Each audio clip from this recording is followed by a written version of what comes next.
अस्सलाम वालेकुम। उम्मीद है आप सब खैरियत से होंगे।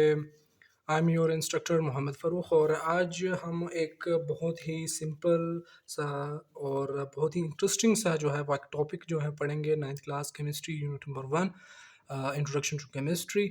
और इसका नाम उनका उसका नाम है केमिकल स्पीशीज़। केमिकल स्पीशी हमारे पास एक किसी भी एक मैटर के अक़साम को कहते हैं, मैटर के मुख्तलिफ अक़साम को कहते हैं, सही है।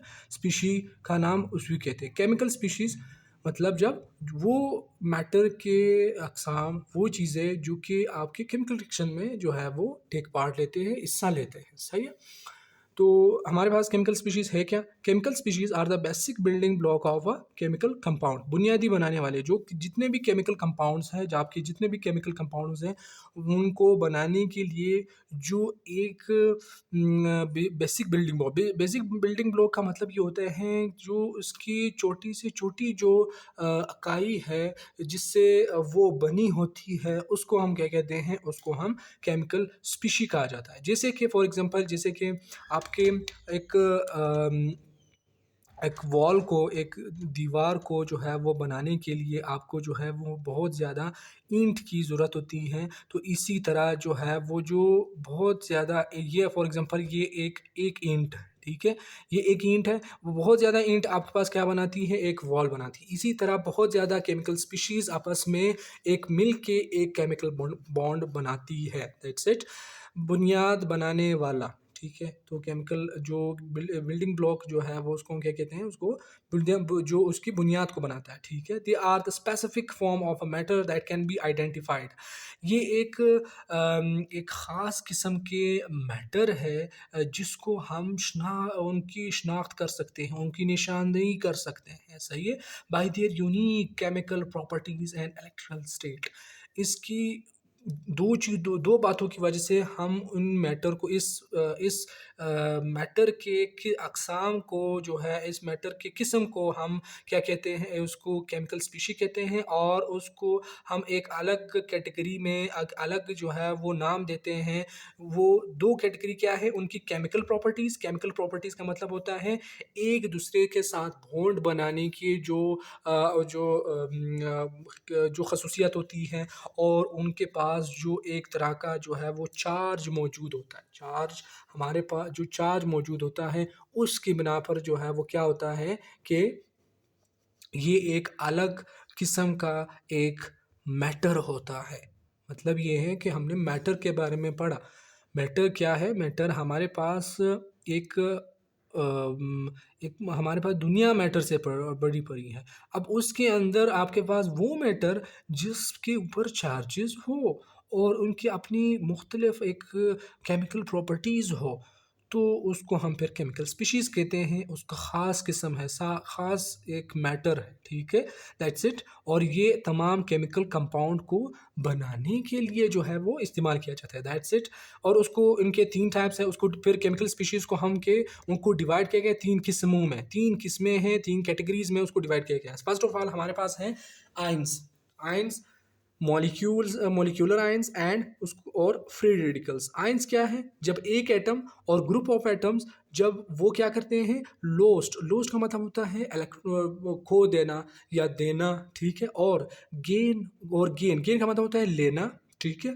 वन और मोर इलेक्ट्रॉन रिजल्टिंग अ नेट इलेक्ट्रिकल चार्ज। मतलब ये है कि जब आपके पास कोई भी एक एटम या ग्रुप ऑफ एटम क्या करे, अपना एक इलेक्ट्रॉन अपना शेल में, जैसे कि मैंने बताया कि आपके पास आपके एटम के अंदर एक इलेक्ट्रॉन होता है जो कि वहाँ पर एक शेल में न्यूक्लियस के इर्द गिर्द घूम रहा होता है। जब वो अपना एक इलेक्ट्रॉन जो है वो उसको दे देता है, जिसकी वजह से क्या होता है कि उनके अंदर आपके न्यूक्लियस में चार्ज, जो पॉजिटिव प्रोटॉन का जो चार्ज है वो ज़्यादा होने लगता है।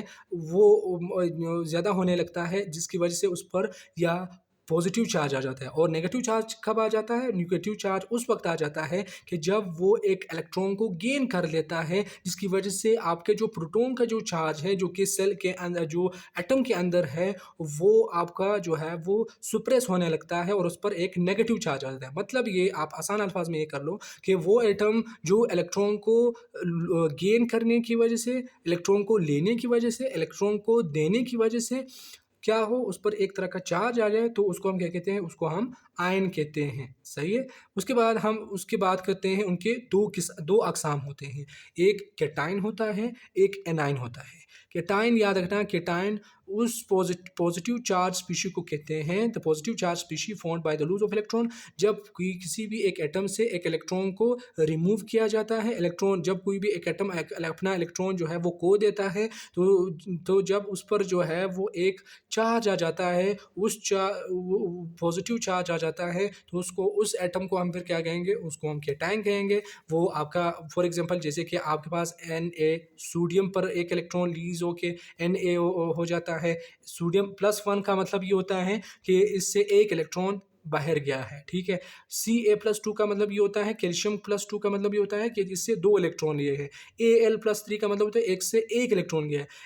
हाइड्रोजन +1 जिसे प्लूटोनियम कहा जाता है, और ये H+1 जिससे एक हाइड्रोजन एक इलेक्ट्रॉन रिमूव हो गया है। और इसके बाद जो आपका He+ है, जिसे हम क्या कहते हैं, हीलियम कहा जाता है, हीलियम का है, और जिससे हमारे पास जो दो जो है इलेक्ट्रॉन बाहर गए हुए हैं। इससे फिर बाद में इसमें एक अल्फा रेज निकलती है, जो कि हम बाद में पढ़ेंगे, ठीक है। उसके बाद हमारे पास एनाइन। एनाइन कब बनता है? एनाइन उस वक्त बनता है जब आपके negative charge species formed by the gain of electron. किसी भी इलेक्ट्रॉन के गेन करने से, लेने की वजह से, हमारे पास एटम में घुसाने की वजह से उस पर एक तरह का नेगेटिव चार्ज आ जाता है। तो उस नेगेटिव चार्ज के एटम को, या हम क्या कहेंगे, उसको एनाइन कहेंगे। वो ये आपके आयंस के टाइप है, ठीक है। क्लोरीन जिस पर जो है, जैसे कि क्लोरीन है, नेगेटिव चार्ज आया है, उसने एक इलेक्ट्रॉन जो है वो लिया हुआ है। ऑक्सीजन ने 2 इलेक्ट्रॉन लेने के बाद उस पर -2 का चार्ज आ गया। फ्लोरीन ने 1 इलेक्ट्रॉन लिया हुआ है और उस पर एक -1 का चार्ज आया। हाइड्रोजन ने 1, क्लोरीन ने 1, ब्रोमीन ने 1, आयोडीन ने 1, नाइट्रोजन ने 3। नाइट्रोजन ने क्या किया है? नाइट्रोजन ने 3 जो है वो इलेक्ट्रॉन को लिया हुआ है। ऑक्सीजन ने 2 और सल्फर ने 2 लिए हैं, ठीक है। उसके बाद हम बात करते हैं कि ये जो एटम्स होते हैं वो आयंस में कैसे तब्दील होते हैं। पहले हम ये बात करते हैं, ठीक है। आपको एक हम क्या करते हैं, एटम को जो है वो यहाँ पर एटम यहाँ पर मौजूद होता है, ठीक है। फॉर एग्जांपल ये आप सोडियम एटम है, Na सोडियम है, तो इसके बाहर इसके शेल में जो है वो एक इलेक्ट्रॉन घूम रहा होता है, ठीक है। और अब हम क्या करते हैं, उसको एक तरह की एनर्जी देते हैं, ठीक है। एनर्जी देने के बाद उस एनर्जी को वो एक ख़ास एनर्जी देते हैं, उसको हम क्या कहते हैं, आयनाइजेशन एनर्जी कहते हैं। जो एनर्जी जब हम उनको दे देते हैं, इससे एक जो इलेक्ट्रॉन है वो रिमूव हो जाता है, उसके शेल से बाहर आ जाता है, जिसकी वजह से उसके अंदर जो चार्ज है, वो चार्ज डिस्ट्रीब्यूशन जो है वो डिस्टर्ब हो जाती है, और इनके अंदर जो है क्या होता है, उस पर पॉजिटिव चार्ज आ जाता है। पॉजिटिव चार्ज हमेशा इस वजह से आता है, इलेक्ट्रॉन के जाने की वजह से, क्योंकि उनके अंदर जो प्रोटॉन होता है, वो प्रोटॉन अपने आप को जो है वो क्या करता है, वो ज़ाहिर कर देता है। क्यों?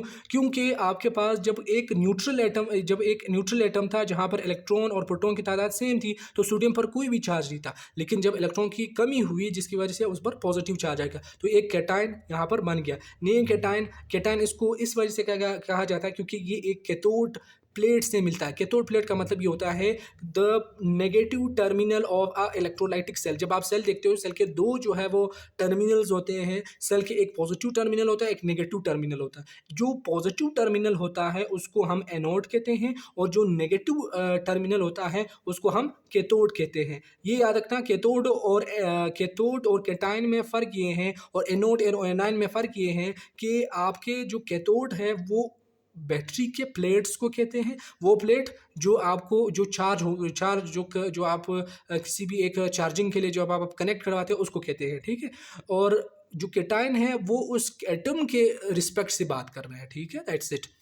Name cation because it is attracted toward the cathode plate of a electrolytic cell, ठीक है। उसके बाद ये होता है कि आपका जो सोडियम एटम है वो क्या करते हैं, वो अपना इलेक्ट्रॉन जो है वो क्या करते हैं, कैटायन क्या करते हैं, वो इलेक्ट्रॉन दे देता है। और जो इलेक्ट्रॉन जो इलेक्ट्रॉन लेने वाला होता है, फॉर एग्जांपल यहाँ पर एक क्लोरीन है, क्लोरीन एटम, वो क्या करता है, क्लोरीन एटम उसके जो लास्ट शेल में कितने इलेक्ट्रॉन होते हैं, 7, और उसको अपने आप को स्टेबल करने के लिए उनको जो है एक इलेक्ट्रॉन चाहिए होता है। तो वो क्या करते हैं, वो इलेक्ट्रॉन जो है वो क्या है, सोडियम से ले लेता है। तो वो सोडियम से जब इलेक्ट्रॉन ले लेता है, वो इलेक्ट्रॉन जो है वो क्या करता है, वो उनको लेने के बाद क्या होता है, एक तरह का जो है वो एक स्टेबल बॉन्ड बनाता है, जिसमें दोनों स्टेबल हो जाते हैं।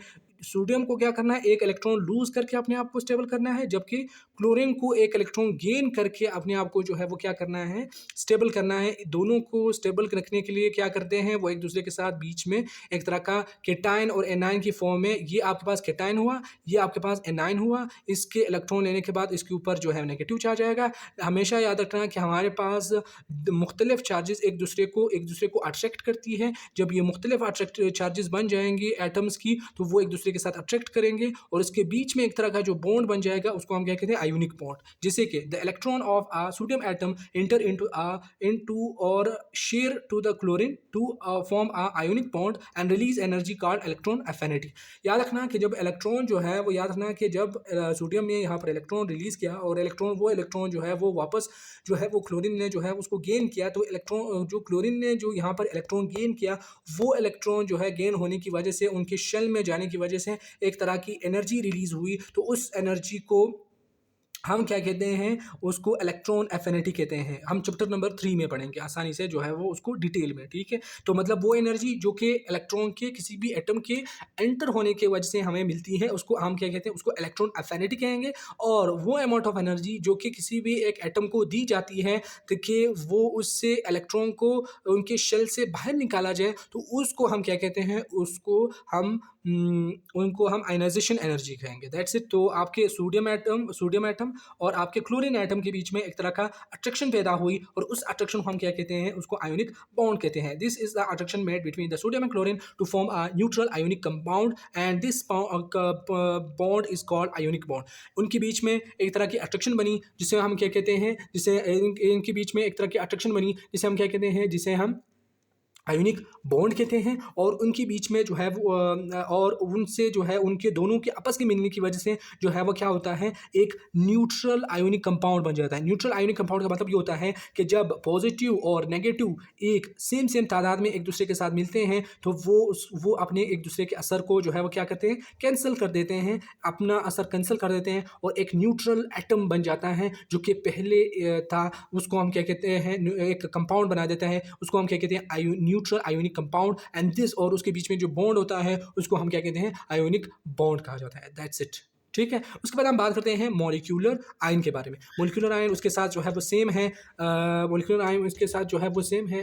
मॉलिक्यूलर आयन जो है वो क्या करते हैं, उस मॉलिक्यूल की कहते हैं कि जब हमारे पास क्या होता है कि जब हमारे पास किसी भी मॉलिक्यूल के अंदर बहुत ज़्यादा आयन्स जो है वो क्या होता है, उनके ऊपर एक तरह का चार्ज मौजूद होता है, ठीक है। इलेक्ट्रॉन के रिलीज होने की वजह से, इलेक्ट्रॉन के गेन होने की वजह से, तो उसको हम क्या कहते हैं, मॉलिक्यूलर आयन, ठीक है। फॉर एग्जांपल जब हम किसी भी मॉलिक्यूल के ऊपर जो है वो एक तरह के चार्जेस, मतलब एक सनलाइट जो है वो या कोई सनलाइट जो है वो उससे पास करते हैं, उसके पास होने की वजह से उनके बहुत से इलेक्ट्रॉन रिलीज हो जाते हैं, जिसकी वजह से उस पर जो है वो या पॉजिटिव चार्ज आ जाता है या नेगेटिव चार्ज आ जाता है, जिस तरह मैंने यहाँ पर बताया। इसी तरह जब मॉलिक्यूल के अंदर जो है वो इलेक्ट्रॉन जब लूज होते हैं या गेन होते हैं, इसके ऊपर उस पर चार्ज होता है, उसको हम क्या कहते हैं, molecular ion. An ion consist of multiple atom is called molecular or polyatomic ion. उसको पॉली एटॉमिक आयन्स भी कहा जाता है। याद रखना, अगर आपसे पूछे पॉली एटॉमिक आयन किसे कहा जाता है और मॉलिक्यूलर आयन किसे कहा जाता है, तो आप ये कहेंगे कि हमारे पास वो मॉलिक्यूल जिसके अंदर जो है क्या होता है, इलेक्ट्रॉन के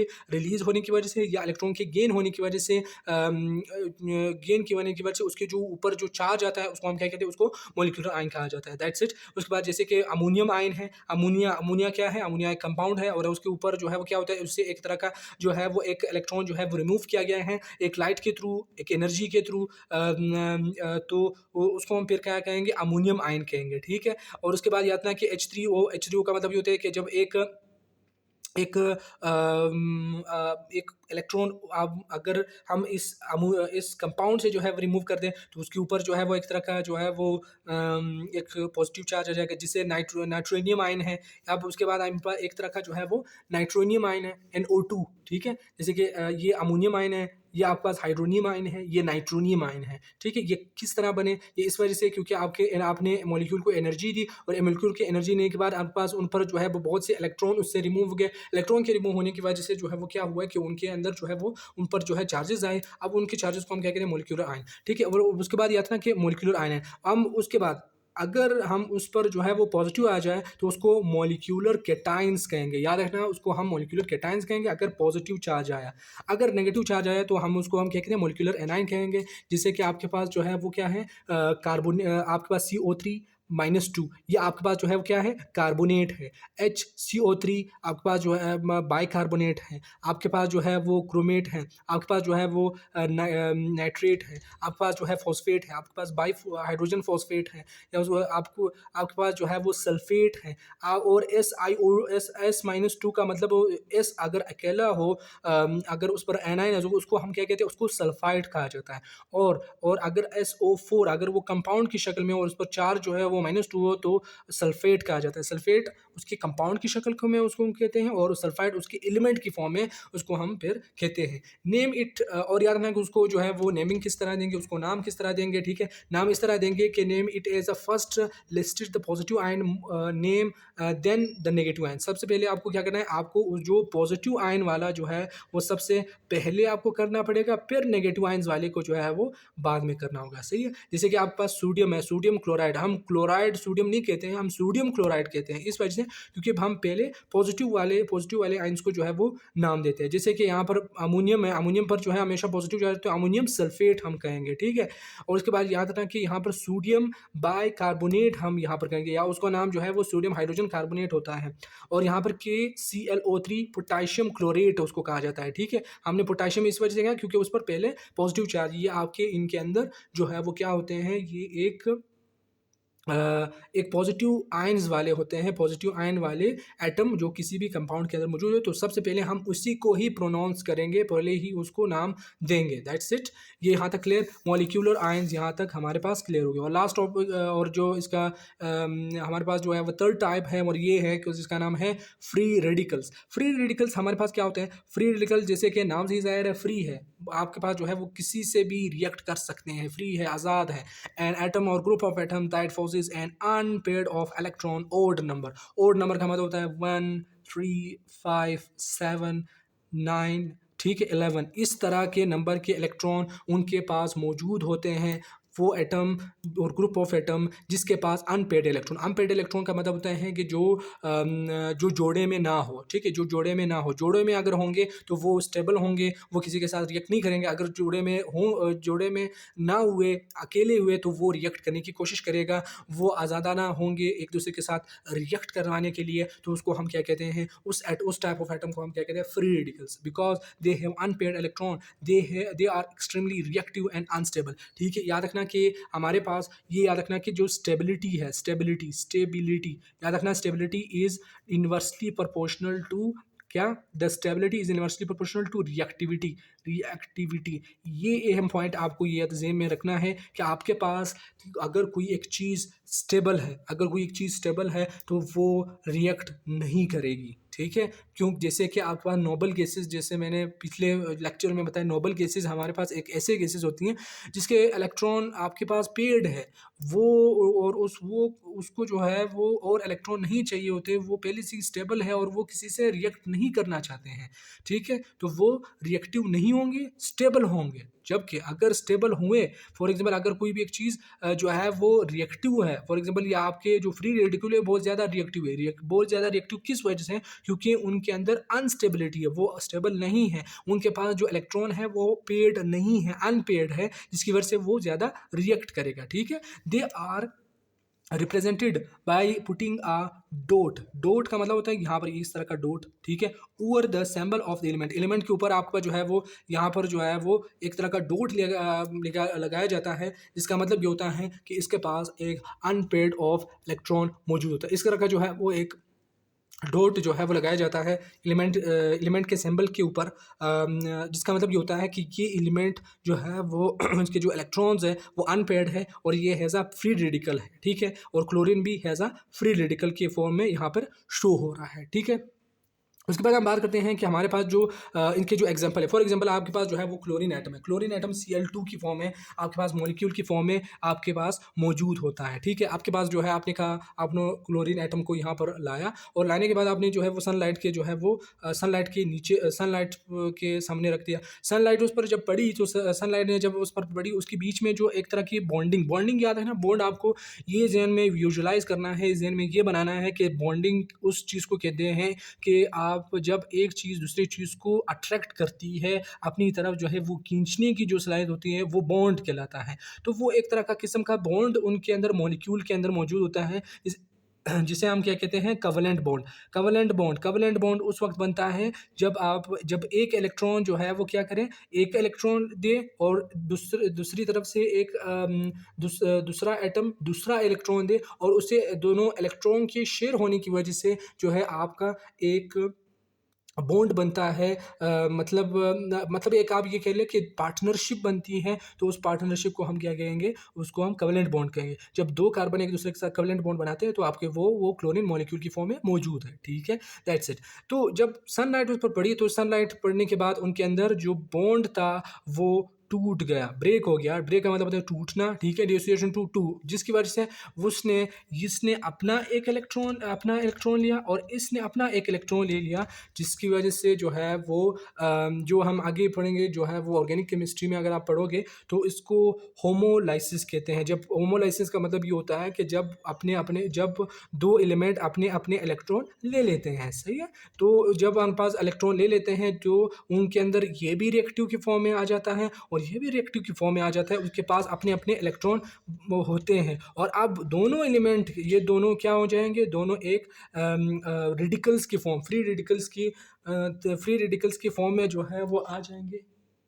जिसे हम जो है वो क्या कहेंगे, जो जो रिएक्ट करना चाहते हैं जो है वो जो क्या कहेंगे, वो रिएक्ट करेंगे, ठीक है, बाकी जो है वो एलिमेंट के साथ अपने आप को फिर बाद में स्टेबल करने के लिए, ठीक है। ये ज़्यादा रिएक्टिव होते हैं और क्या होते हैं, readily react with the neighbouring species, और बहुत अपने नेबरिंग स्पीशीज़ जितनी भी स्पीशीज़ हैं उसके साथ जो है वो रिएक्ट करने की कोशिश फिर बाद में करेंगे। जैसे कि आपके पास जो है वो जितने भी ओजोन लेयर है, आपके जो बाहर में जितने भी जो जितना आपका जो एटमॉस्फेयर में आपके सन की लाइट जब आप ज़मीन की पड़ती है तो उसमें एक तरह का लेयर बीच में आता है ज़मीन में लाइट आने से पहले, तो उसको हम क्या कहते हैं, ओजोन लेयर। और वो ओजोन लेयर का काम क्या होता है, वो आपको जो है वो क्या होते हैं, हार्मफुल जो अल्ट्रावायलेट रेज होते हैं उससे जो है आपको बचाता है, ठीक है। और ये आपके पास वो भी एक रेडिकल रिएक्शंस के थ्रू जो है वो आपको जो है मिलता है, जब एक ऑक्सीजन एटम जो है वो क्या, एक ऑक्सीजन रेडिकल ऑक्सीजन जो है वो क्या करता है, ऑक्सीजन मॉलिक्यूल के साथ जो है रिएक्ट करके जो है वो एक O3 मॉलिक्यूल बना देता है, ठीक है।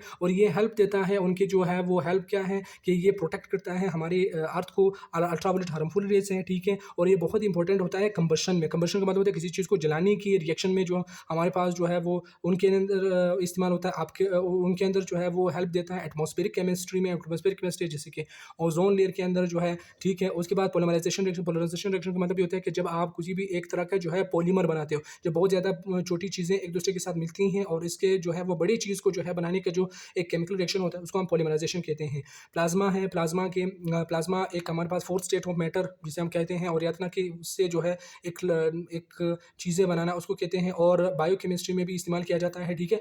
और इसी तरह बहुत से प्रोसेसेस में वो जैसे कि सुपर ऑक्साइड या नाइट्रिक ऑक्साइड हैं, उनको जो है मस्कुलर टोन का मतलब ये होता है कि आपके जो है जितने भी ब्लड विसल्स हैं उनकी ब्लड विसल्स को जो है वो उसको कंट्रैक्ट और रिलैक्स करने में जो है वो उसको देखना कि ये जो ब्लड विसल्स है वो सही तरह से जो है वो खून पास कर रहे हैं, आपकी खून जो नाली होती है उसको ब्लड वेसल्स कहते हैं, और ये अच्छी तरह से पास कर रहे हैं या नहीं कर रहे हैं, तो उसको देखने के लिए भी हमारे पास जो है वो फ्री रेडिकल का इस्तेमाल किया जाता है। उम्मीद आपको जो है वो पसंद आया होगा लेक्चर। अगर आपको पसंद आया हो तो लाइक करें, शेयर करें, सब्सक्राइब करें, और कमेंट में जो है अपना जो है वो जितने भी क्वेश्चंस है लेक्चर के हवाले से आप जो है वो पूछ सकते हैं। कोई भी क्वेश्चंस हो, मिलते हैं अगले टॉपिक में जो कि होगा मोल मोल के बारे में, मॉलिक्यूलर स्पीशीज़ के बारे में, और आपके एवोगैड्रोस नंबर के बारे में। और इस चैप्टर को जो लास्ट लेक्चर है वो आपको जो है वो इसके बाद मिलेगा, सही है। थैंक यू, जज़ाकल्लाह, हाफ़िज़।